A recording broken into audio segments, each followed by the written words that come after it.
चलते रहोगे चलते रहोगे, इसमें कहाँ कौन सी नींद आएगा। आज को जो कि बाजार में पलट दिया जाएगा। ये संत महात्मा आपको तरह तरह की व्यवस्था बना देते हैं, लेकिन आपने समझता नहीं है।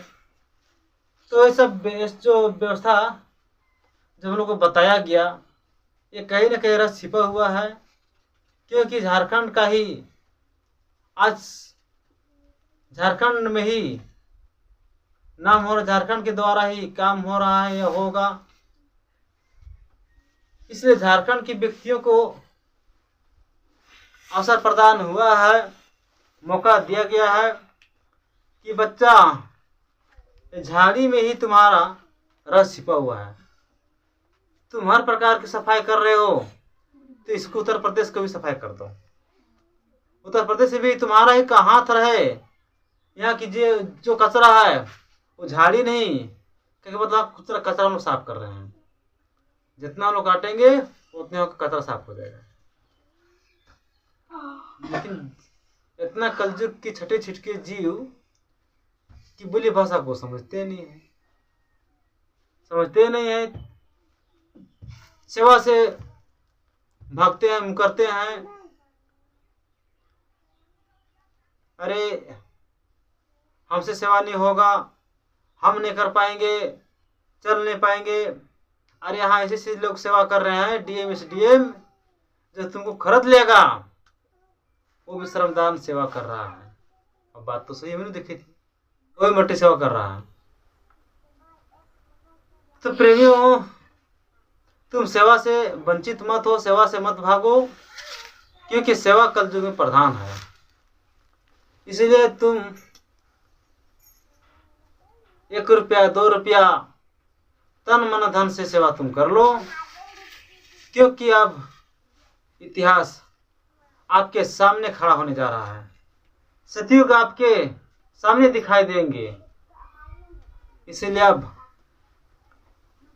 अंधेर नहीं, देर नहीं, कुछ ही दिनों में ये भारत की नक्शा बदलने जा रहा है।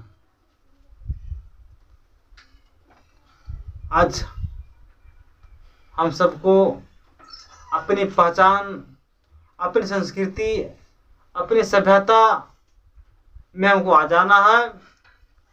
ये विदेशी वेशभूषा को छोड़िए,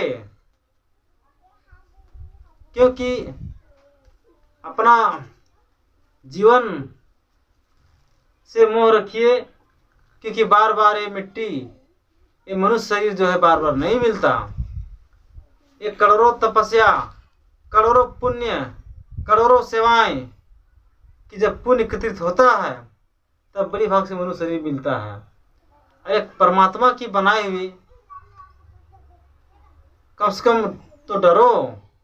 परमात्मा की बनाई हुई मंदिर से तो डरो, क्योंकि मंदिर जब गिर जाएगा, इसमें कितने भी मुर्गा मसाला ये अरबों करोड़ डाल दो, ये खड़ा नहीं होगा। और कोई भूत प्रेत से थोड़े काम होगा। कोई 1 तत्व, कोई 2 तत्व, कोई 3 तत्व, कोई 4 तत्व। लेकिन मनुष्य ही ऐसा है कि मनुष्य सबसे भगवान का प्यारे हैं। इसीलिए इनको सद्बुद्धि दिया है। इन्हें सब शरीरों से अलग है, सब शरीरों से अलग है। ये 5 तत्वों से बना हुआ है: अग्नि, वायु, जल, धरती और ये 5 यानी कि से बना हुआ है। ऐसे प्रिय यानी मनुष्य मंदिर भगवान के लिए ये सबसे सुंदर शरीर है। इसीलिए इनको बताया जाता है। लेकिन अगर नहीं मानोगे, नहीं सुनोगे, तो लास्ट में जो 1000 वर्षों से जड़ जीव खड़ा है, उसमें भी आत्मा है, उसमें भी आत्मा है। वही परमात्मा का जीवात्मा, उसको सुना दिया जाएगा, उसका काम हो जाएगा। लेकिन तुम्हारा इतिहास नहीं बनेगा।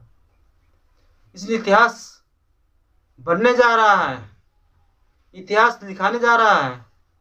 वो तो बन जाएगा, लेकिन तुम्हारा काम नहीं होगा। इसलिए काम करा लो समय रहते। तो हम सबके हमें सब काम करा लेना चाहिए समय रहते में। आज बहुत दुख की बात है, 1 रुपया 2 रुपया सेवा प्रदान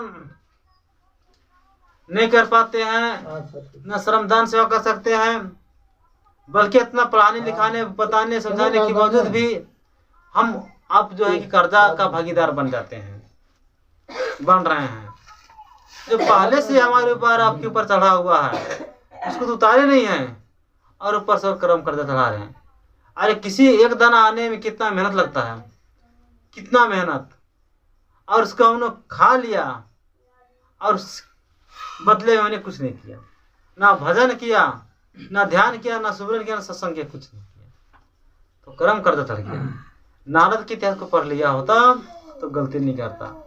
नारद ने एक चाना खा लिया था भूल से, विष्णु ने उसको यानी कि 64 बार जन्म दिया था। यानी कि एक चाने को गलती से खा गया था नारद, जिसका उसका बार बार जन्म मरण यानी 64 बार उसको जन्म मरण करना पड़ा, तब जाकर के उसको मुक्ति मिला। ऐसे नहीं तो तुम तो एक दाने को इकट्ठा करने में कितना समय लगता है, और तुम खा करके यहाँ पड़े रहते हो, हाँ पड़े रहते हो, और छोटे छोटे बच्चा को ला करके तूने और फंस गया है। वो तक सेवा तुमको करने नहीं देंगे, भजन करने नहीं देंगे, और छोटे छोटे जो है ये पेड़ पौधे बहुत महंगे आते हैं और तोड़ फोड़ के सब फेंक देता है, और तोड़ फोड़ के इसलिए अभी जो है सब नियम अनुसार चलेगा। सावन में 1 महीना का जो है शिविर साधना लगने जा रहा है। उस शिविर साधने में वो सिक्योरिटी रहेंगे, इसके पास बच्चा उसको घुसने नहीं दिया जाएगा। और समय तो आएगा लेकिन उस समय नहीं, क्योंकि जो 60 सालों में नहीं किया 1 महीने में कर लेंगे। 60 साल तुम्हारे सामने किसी ने नहीं बैठा, तूने मनमानी करता रहा, आज करेंगे कल करेंगे, ऐसे करते करते 60 साल निकल गया, तूने कुछ नहीं कर पाया। लेकिन जब यहाँ रहोगे तो सामने जब हम रहेंगे तो डर लाजे तो करोगे, डर लाजे तो करोगे। तो तुम्हारा जो 60 साल में नहीं हुआ वो 1 महीने में वो मैं करा दूंगा, वो मैं करा दूंगा। तो इसलिए हम सबके जैसे ही बने ध्यान देना चाहिए। जो बेटा बेटी जो सत्संग में नहीं आवाज है बराबर न उठा बैठा है, कम से कम वहाँ बैठ करके ऐसी ऐसी महात्माओं ने व्यवस्था बना करके हम आप सब जीवों के सामने रखते हैं। लेकिन इतने ब्यावरी जीव कि सच्चे अच्छे के उनके पास पहचान नहीं है। तो पहचान कैसे नहीं है भाई? तो पता इसीलिए नहीं है कि पहले मैंने वो पुराने सत्संग सुनाया था कि जैसे करे आहार उसा बने विचार, जैसे खाओ अन्न उसे बने तन मन, और जैसे पिए पानी उसे बने बानी। तो तुम आज भारत देश में रह करके तुमने दूसरे का आहार किया है, दूसरे का अन्न खाया है, दूसरे को पानी पिया है। इसीलिए तुम्हारे सोचने समझने की परम पहचान खत्म हो गया। ना तुम आज किसी सच अच्छा बात को समझ सकते हो, ना सोच सकते हो, सब खत्म हो गया। तो इसलिए अंतिम अवसर हम लोग को दिया गया है कि अब की बार जो है कि अपने तन मन धन से सुमरन ध्यान भजन से तुम अपने जीवात्मा को परमात्मा से मिला लो। क्योंकि बार बार ये अवसर प्रदान नहीं दिया जाएगा, बार बार अवसर नहीं मिलेगा। ये बहुत भाग्यशाली हो आप कलयुग की जी कि लोग को गुरु मिला लेकिन तुम्हें सतगुरु मिला, सतगुरु मिला। कितने भाग्यशाली हो, खुशी होनी चाहिए। आज हम सबके बहुत खुशी की बात है।